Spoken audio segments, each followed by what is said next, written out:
Seeing no hands, we close the public hearing. Motion to adopt. On the question, roll call, please. Mr. Schmidt? Yes. Mr. Sadler? Yes. Ms. Winters? Mr. Mercado? Yes. Yes. We now have ordinance of first reading. Ordinance O-14-22. Ordinance of the Township of Gloucester regulating and providing for the care, maintenance, security, and upkeep of the exterior vacant and abandoned residential properties by creditors who have filed a summons and foreclosure complaint regarding residential property within the Township of Gloucester. Dave, you want to add comments to this? We've had some conversations over the last couple of meetings and work agenda on this ordinance. This ordinance is drafted in accordance with the statute in the state of New Jersey that directs mortgage companies that have filed and served foreclosure complaints on property within, this case, Gloucester Township, that once the ordinance is adopted, they have to assume the responsibility of maintaining the property in accordance with the township's property maintenance code. If it's an out-of-state mortgage lender, that mortgage lender is required to serve on the township a registered agent in the locale that will be responsible for the maintenance of that property exterior if the property is determined to be vacant and abandoned. I believe it's a good enforcement statute. Once, in fact, we've had some registrations come in, and I believe they're being forwarded up to code enforcement as registered agents on properties that are abandoned or vacant and are in foreclosure. Now, Dave, we had a resident that talked about possible homeowners associations fees, and I know the discussion was that the ordinance, the state statute did not address that, so we could not change that. That's correct. That's correct. So I was wondering maybe if you could have a conversation or send a letter to the legislators and ask them for the resident that this was a request, and maybe that's something they can consider changing, because I think it's a legitimate request. Thank you. Motion to adopt. Second. On the question, roll call. Mr. Schmidt? Yes. Mr. Sadler? Yes. Ms. Winters? Mr. Mercado? Yes. Yes. We now have the consent agenda. Any council person wishing to remove any of these resolutions, please let me know now. Do I have a motion to approve the consent agenda? Second. On the question, roll call, please. Mr. Schmidt? Yes. Mr. Sadler? Yes. Ms. Winters? Mr. Mercado? Yes. Yes. I do not have any GTE Gov access questions, so we'll go right to the second public portion. Anyone wishing to speak or ask questions regarding any topic, please raise your hand and come to the microphone. Yes, Mr. Kay. Jim Kills, this aerial. Thank you. Also, hope you all have a nice Christmas. I know you're not going to be back until after Christmas for the next one, so enjoy. A couple of things. Council President, I want to thank you about the Homeowners Association. I appreciate that. We could use the help. Yeah. One of the houses on our street, I understand, has just been sold. Oh, So, number one, Shane, who was in foreclosure for 6 years, moving ahead. good. Finally. Second request I have is, and this has been something that's been brought to the attention of council a number of times, when you put out the ordinances and this, and you always mention the block and lot, it would be nice if we could reference the street address. Not many people know about the state assessment website that they can go out and double check where this is. And in a situation with the tax abatement, the people within 200 feet of that property are not notified. So it would be nice if you could, add that there. Any legal reasons why we did not do that, Dave? Very good, thank you. Enjoy the holidays. Thank you, Jim. You too. Ray?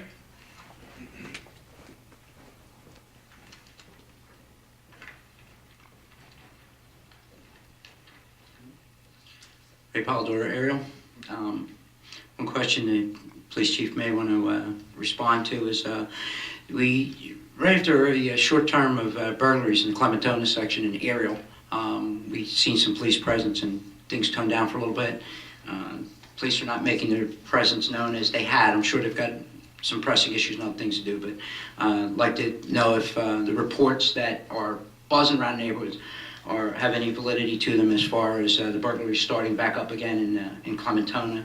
I think the last one I heard of was about a week ago on Girard, the end of Girard, down by the sewage pumping facility. Chief, can you answer that? Okay, so, I mean, certainly we have burglaries as any communities do, but in terms of like an epidemic or so forth, no, but I can get the information on call for you. Okay, I appreciate that. I mean, I get to hear it, and I just don't know what's, or if they're repeating something that's recirculating.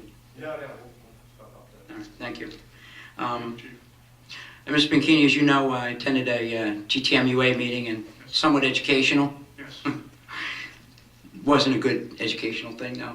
One of the things I found out about our MUA workers is that they receive a reimbursement for their copay for prescription drugs, for eyeglasses, and apparently taxpayers pay for their work boots. Now, I'm service blue collar myself. I have to buy my own boots, and then at the end of the year, I get to write them off. Now, the boots, a little bit of gray area, it is what it is. Eyeglasses, it is what it is. But I'm a little concerned about the taxpayers reimbursing out-of-pocket copays. Now, the understanding I get from the MUA is that this is a normal practice throughout the township and public workers. So I'm going to ask council, to the best of your knowledge, what other public workers in this township are reimbursed for what is supposed to be out-of-pocket copays. And Ray, just to clarify some of that, as you know, as you're aware, that is a negotiated item in the MUA's labor contract. So that was a negotiated item. Now, they're in the middle of the negotiations, and as you know, everything's on the table to be negotiated with. But I would ask Tom to answer Mr. Paldor's question as far as the other ones. I'm not specifically knowledgeable with regard to their contracts, but we have, I think, 6 or 7 contracts here. Those contracts also are up and are under negotiation right now. What you're talking about, those are items that are in the negotiated contract. Some of the unions here at the township have reimbursement for food allowance.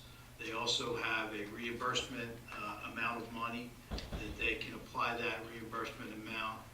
I think in one case it's $600, another it's $725. It would be per individual for a family. And I believe it goes up as high as $800 for one particular bargaining unit. And that would be a reimbursement for qualified reimbursement such as medical, prescription, eyeglass. I believe dental would also be able to be reimbursed under that. Now that is run through a flexible spending account, which an FSA, which is run through, I believe, it was run through AFLAC. I think it's through a different company, but it's a qualified FSA by the IRS. Okay, now I understand the AFLAC, it's a supplemental. As far as, They do provide supplemental insurance for those individuals that want to sign up, but they also initially ran our FSA for us because you need an administrator to run the FSA. okay, and so I'm understanding you correctly, of the 6 or so contracts, are these reimbursements being made to public employees for prescription drugs and their family? Absolutely, absolutely. For deduction, for their deductibles, any out-of-pocket, I believe, would qualify for the reimbursement account. Okay, so technically, taxpayers pay for a pretty decent health care plan? I would say these are benefits that have been in existence at least as long as I've been here, and I've been here since '89, so they were here before that. Any given Sunday, you can go to church and hear the story about both sides of the hand being cut off and find out that what always is, no one knows the reason until you go to the source. That doesn't make it right. With insurance being a hot button item now, in an economy now, I'll go on the record to say, I don't know that it's a great idea that we, the taxpayers, pay for a pretty decent health care plan and pay reimbursement for copay. Copay is out of pocket, not out of taxpayers' pocket. Everyone who has a health care plan that works in the private sector has to pay a copay. I don't know that it's the wisest choice that the taxpayers continue to pay that copay. They do not, the taxpayers are not paying all the copay. There's an amount up to, and after that, the employee must pay that amount. Even, actually it makes the GTMUA look like a bargain because this is at 500, although their math is a little fuzzy, all right? But, I can assure you their math is fuzzy, but I think if we're in negotiations right now, it's not a lot to ask that people put out-of-pocket expense, actually out of pocket, and not continue to burden the taxpayers. Let's look at it this way. The red light cameras are going down and so is the revenue. We're going to have to make it up somewhere. Now might be a good time because I've been asking for several months, what are you prepared to do when the cameras go down? And maybe this might be one cost-cutting idea. And bear in mind, they are also paying under Chapter 78. I don't know if you're familiar with Chapter 78. No.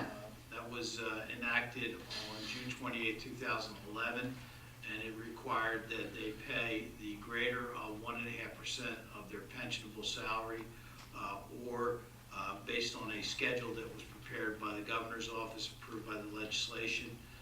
It is a 4-year phase-in where the individual pays according to the amount of money that they make, and there's a percentage that's applied to the actual premiums that are calculated, whether they be single, husband, wife, parent, child, or family. So I believe in the last year of that, under the 4-year program, they pay upwards of 35% of those premiums. So right now, our family premium, I believe, is somewhere around $28,000, so it would be 35% of that premium. I got to believe that the deal that they're still benefiting from is way better than the public sector, I don't know. the private I mean, sector. I've seen some articles recently that are showing that the amount of money that is being paid under Chapter 78 by government employees in the state of New Jersey is in excess of what we see in the private sector. Yeah, well, I don't agree with that, number one, and Some article recently that said. most of us can't retire in our 40s and 50s either. They've got the benefits at the end. Well, if you're going to explore it, let's explore all the costs that are being shared by the employees. 1.5%, really? I hear you bring one part, but I'm bringing another element. Well, I absolutely believe that out of pocket ought to be out of pocket and not out of the taxpayer's pocket, and maybe we should look at that in the next round of negotiations. Mr. Bianchini, the GTMUA decided they were going to go ahead and do that anyway. They with my request to the solicitor for GTMUA, they went ahead and approved that to give that out-of-pocket expense back to, or reimbursement back to the employees. Also, while on the GTMUA, educated, and mind sharing this with you guys, is that we're taking care of public works. Mr. Cardis, you're manning the post of the director at Public Works. How long do you expect that you will be manning Public Works before we can get somebody to get in there full-time and be there most of the time? And I'm not knocking what you do, it's just a matter of getting somebody in that permanent position that's qualified. I'm not in a position to make that decision, but I'll be there as long as I'm asked to do it. All right, I mean, are I know we can't set a deadline, but are we gonna ramp up the method of looking for somebody that can fulfill that position? Because I'm sure you're spreading yourself thin in all that you have to do. Again, that's not my decision. Okay. Now, with that being said, and certainly you're certified to be doing the job that you're doing, do we have that same coverage at the GTMUA? Do we have an individual certified to be the executive director at MUA? I believe Ray Carr is that. Okay. Do you know what the credentials are for the GTMUA for certification? I am not 100% sure, Ray, but I know the executive director has to have certifications. Okay. Would it surprise you to know that the certification needs to be C4? I'm sorry? C4, C4? Okay, that's population 50,001. You happen to know what certification Mr. Carr possesses? No, I do not. Okay. C3. Now, does that surprise you or concern you at all? Sure, if it's something that they're not, properly certified yet. Okay. Do you happen to know how long that certification, that rank of certification has been missing from GTMUA? No, I don't, Ray. Okay. Maybe it's something we should take a look at, and I know that you're at the meeting and you'll look into that, but again, I'm going to pay you a compliment once again, Mr. Bianchini, the way that you conduct a meeting and the solicitor doing consent and advise is the way that it's done, and maybe I'll bring one of the council videos over to the GTMUA. I'm sure they could use a few pointers. Again, Merry Christmas to all. Thank you. Ray? Need to talk to the solicitor. I can. Yeah, I made some. Thank you. Yes, Jim? Sorry, you'd be next. Sorry, Jim. Oh, it's two Jims, I'm sorry. Jim Kibbles, Cicero again. A follow-up on the flexible spending account, just a clarification. Mr. Cardis mentioned that they put the money in an FSA. Is that separate from any FSA that the employee has? That would be the FSA. So So you the put, township, because it is a negotiated benefit, the township puts the money into the account for the employee. They're issued a card that they use. They then have the option of increasing the amount that goes into that specific FSA. They can increase it for the medical, they can increase it for daycare, childcare. There's a number of things that they could put into that. My understanding is if they estimate what their usage is going to be and then they hit year end, they could potentially lose that money that they're putting into the that was my next question. Is it a use it or lose it type? Is a use it. Okay. I think there may be a 2-month grace period, but that's it. And that grace period is only for those expenses that occurred in the calendar year that the FSA was applicable to. Right. Now, should you have an employee that, I would imagine January 1st, you put the amount of money in their FSA, and that employee retires in February. There is a, Prorated. right, so the township receives the money back, no matter what. Very good. Thank you. Thank you, Jim. Jim?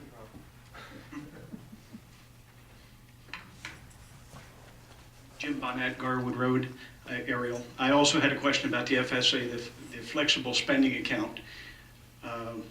I'm part of the federal government, I'm a worker there, and I pay into an FSA. From what Jim was just asking, it sounds like there's a grant that goes into the spending account on behalf of each. Approximately how many affected employees are we talking about? I don't want to give you a number because I'm not positive. Okay. I would say in excess of 200. Okay, and that's all of the CBAs, the collective bargaining agreements we're talking about? All of those. Approximately 200, and they're getting somewhere between $500 and up to perhaps $800 of, let's call it, grant into their FSA account. Okay, thank you very The way much. it was spelled out in the contract, it's a reimbursement under the medical section, the article covering medical benefits. I'm gonna get on my union and have them get a grant dumped into mine, that'd be nice. All right, thank you very much. Thank you, Jim. Anyone else? Oh, Joanne?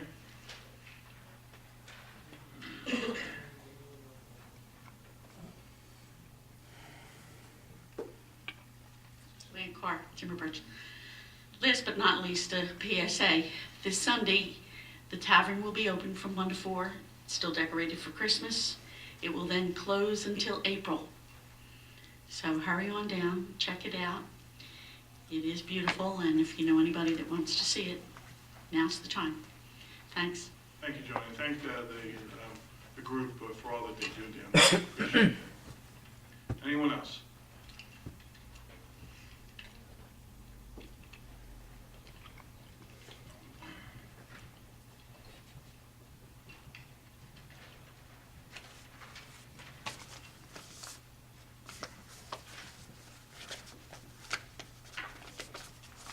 Good evening, Council. Tom Crone, Gloucester Township. Good evening, Tom. First, Merry Christmas, and for those who were celebrating Hanukkah, which ends on our Christmas Eve, my Christmas Eve, it's really nice to have the holidays actually being together this year. So, couple things. A few weeks back, you guys were talking about the $300,000 that the lower school district is owing, or the $450,000, the $150 plus the $300. Has that, to any of your knowledge, been resolved at this point? It has not. Okay. I was at a meeting, a Board of Education meeting, a few months back where this was, I guess, brought up to be discussed, and it was tabled.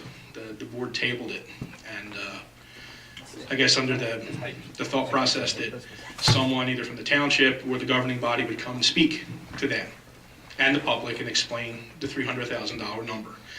And at the time, they were going through budgetary issues and they were just throwing a number out. And they really weren't sure what the number was for. And they said, let's just earmark 300. I guess my concern is, number one, has anybody from the township or the governing body gone to and had a meeting with the school board in a public fashion? Well, I know for a fact, Mr. Cardis, and you comment, Tom, if you like, gave them an itemized list, if you will, of what that costs entail. And I know our solicitor has reached out, and Dave, you want to? Yep, we've had a lot of communication between their attorney and my office. We had a meeting scheduled for tomorrow, which would have been the school board's finance committee meeting. I received a phone call today that they canceled that. The objective of that was to receive the information that the township has provided them on the cost of the SRO officer, and then they can bring it back to their meeting, which would have been a week from yesterday. So I don't know how they plan on handling that, if we can get back together. But they called today to cancel tomorrow's meeting.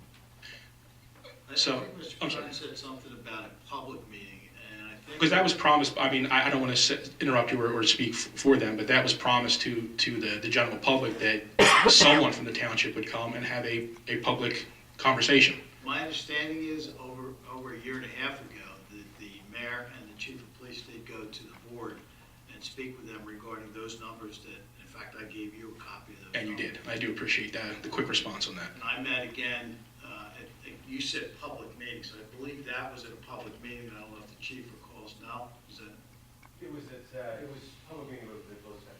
okay. So that really was, I'm sorry, so that really was not a public airing of this. And I'm not talking about a year and a half ago. I'm talking just a few short months ago when this, I guess, was brought back up again. So we're talking about, this all began theoretically after the issue in Connecticut, where we wanted to have more police and that information. And we currently have 2 SROs in the high school district, in Timber Creek and in Highland. And I'm assuming Triton has one, but that would be a Runnymede officer. So we're already doing that. I guess my question, we can now branch off a little bit. It was discussed that now we have these savings accounts for township employees. The list you gave me was broken down onto everything that the school district would be charging the taxpayers for the 2 SROs. And it included the $28,000 for, I'm assuming, as you stated, the family health insurance plan. Does that take into account the 35%? Apparently it doesn't if it's $28,000. Will that take into account the 35% responsibility of the employee?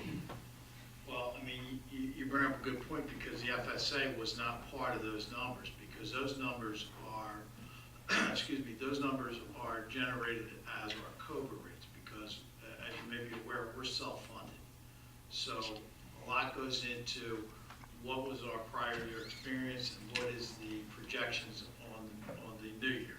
So, you know, the number is a number that is a calculated number. Okay.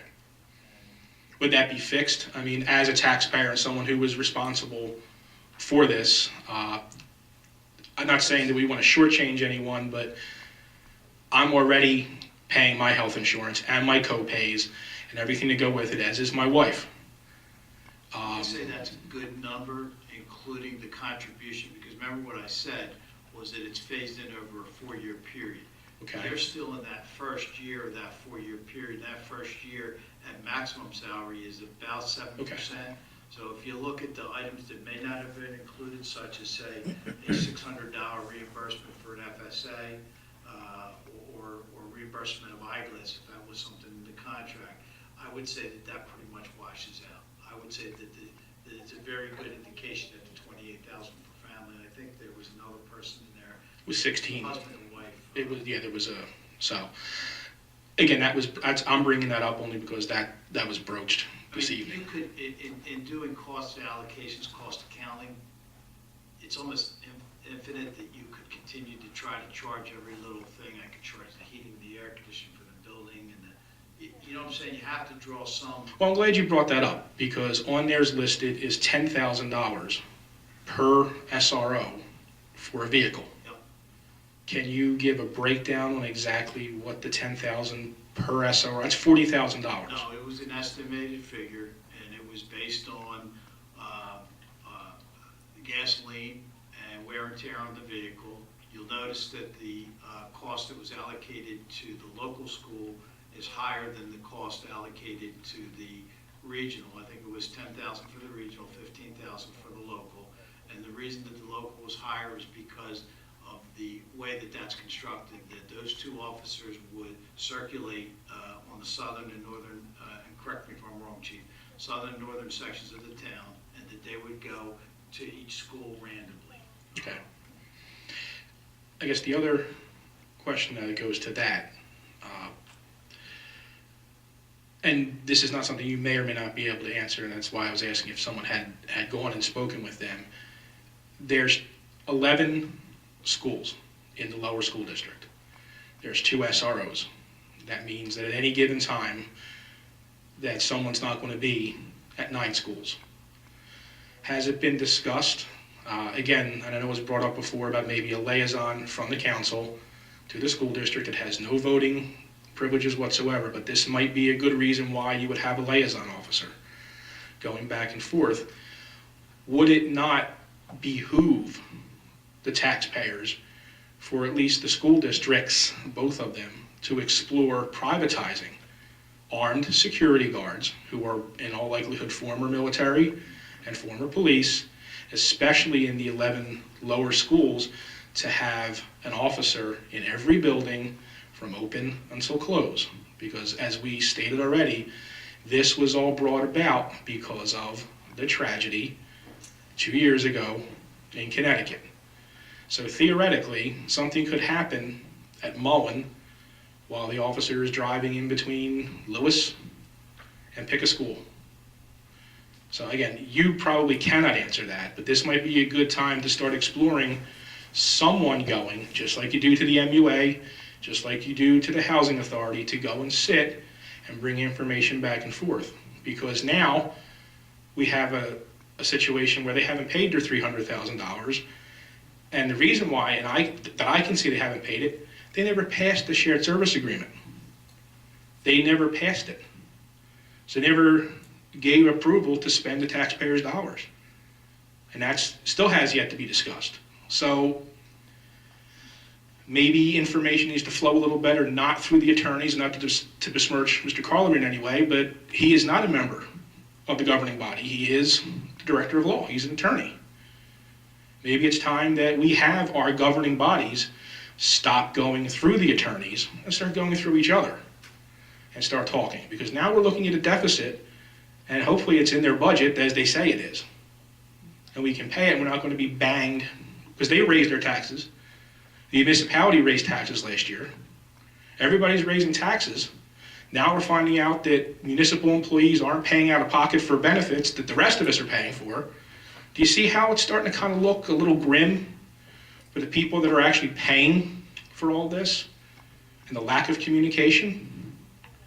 It's concerning. Now, if a resident, just a regular resident, doesn't pay their MUA bill What happens to them? Wouldn't tax it. There you go. Well, the school district hasn't paid its bill. Are you planning on levying them?